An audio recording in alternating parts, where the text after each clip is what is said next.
Tensions are escalating in Venezuela. President Nicolas Maduro announced a nationwide deployment of military police and civilian militias across 284 so-called battlefronts. The move comes amid rising friction with the United States, which has bolstered its military presence in the southern Caribbean. The Trump administration recently deployed 10 F-35 fighter jets to Puerto Rico as part of a crackdown on drug trafficking. Maduro said that Venezuela was ready to defend its sovereignty at all costs. He insisted, "We are only defending Venezuela's right to peace.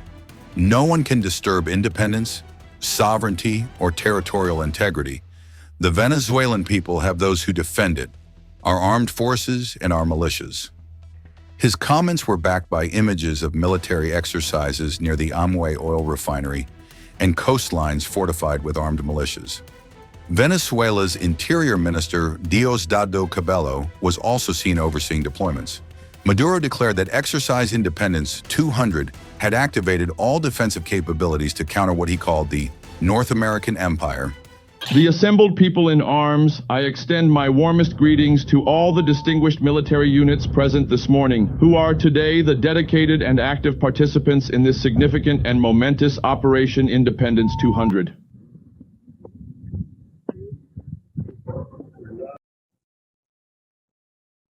In the name of Christ the Redeemer, we are only defending Venezuela's right to peace.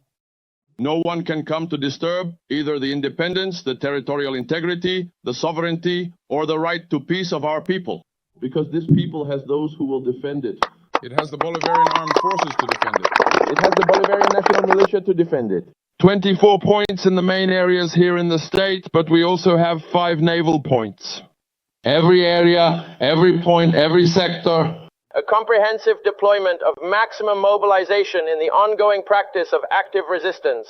We are indeed here at this precise point of the Amway refinery with both military and police personnel present.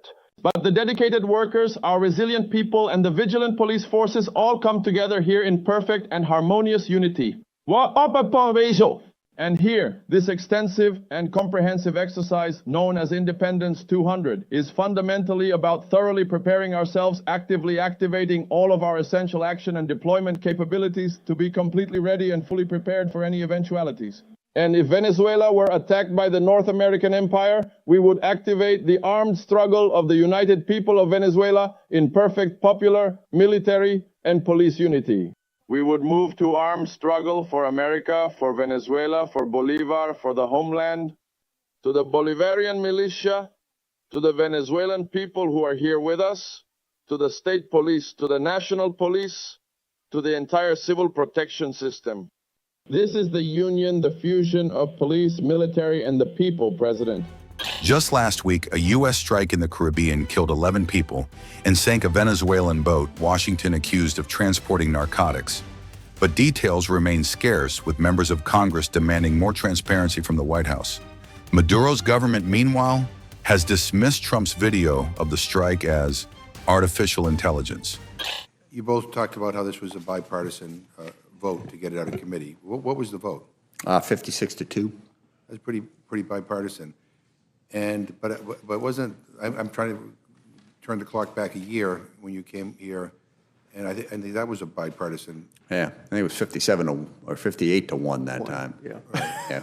So We lost a little ground this year. right, so is it Nobody's perfect. Is it fair to say that that if the bill is largely like it is right now, Mr. Smith, that you would vote for it on the House floor? Absolutely, and I suspect we would get 360, 370 votes probably.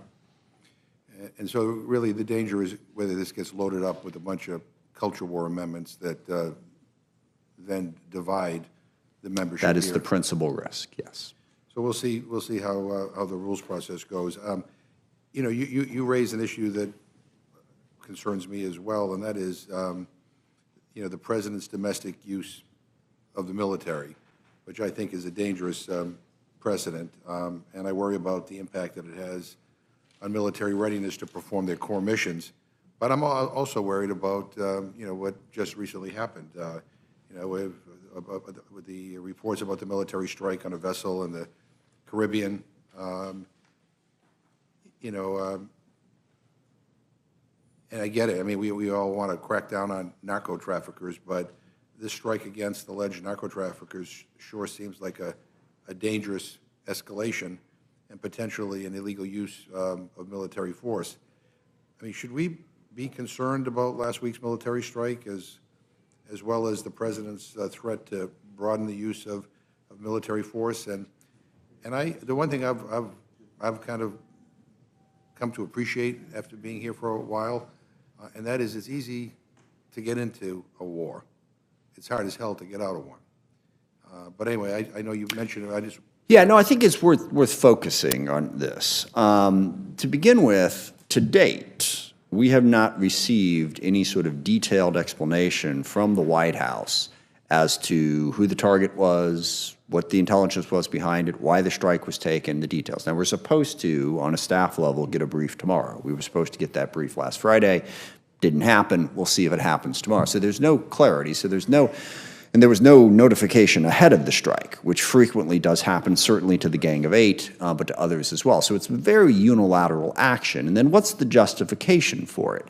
Well, typically you use the U.S. military in one of two instances. Either one, you have an authorization for the use of military force, which we've got the 2001 AUF, the 2003 AUF on the books. And as strikes have happened in the Middle East, those have been used as authority. Twisted a little bit, but at least there was a legal justification for it. If you don't have any of that, all you got left is Article 2, which is the inherent right of self-defense, which is something that the courts have recognized.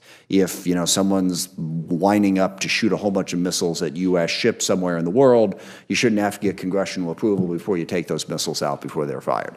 There is no way on God's green earth you can say that whatever was in this boat presented any sort of imminent threat to the United States in a military sense of the word.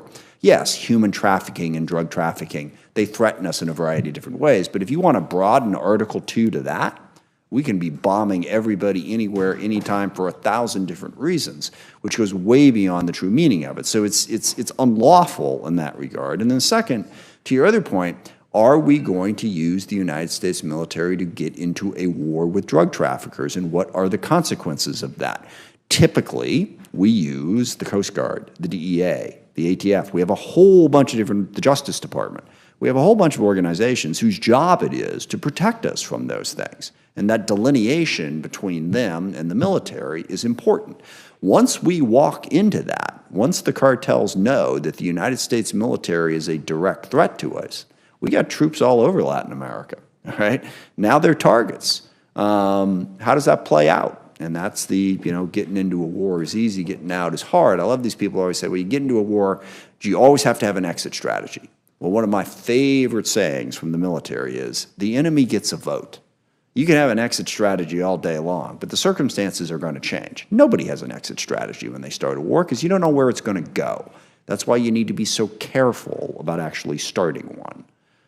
No, and I appreciate that, and I hope that the leaders in this Congress, rather than just kind of rally around the leader instinctively, might actually take some time to do hearings and to actually make sure that we do have a policy and we don't get sucked into a needless war. Just the final thing, and you touched on this a little bit as well. I mean, we've seen the Trump administration take unprecedented action by firing scores of senior military officers, apparently for being perceived as disloyal to the current administration rather than for actual performance issues.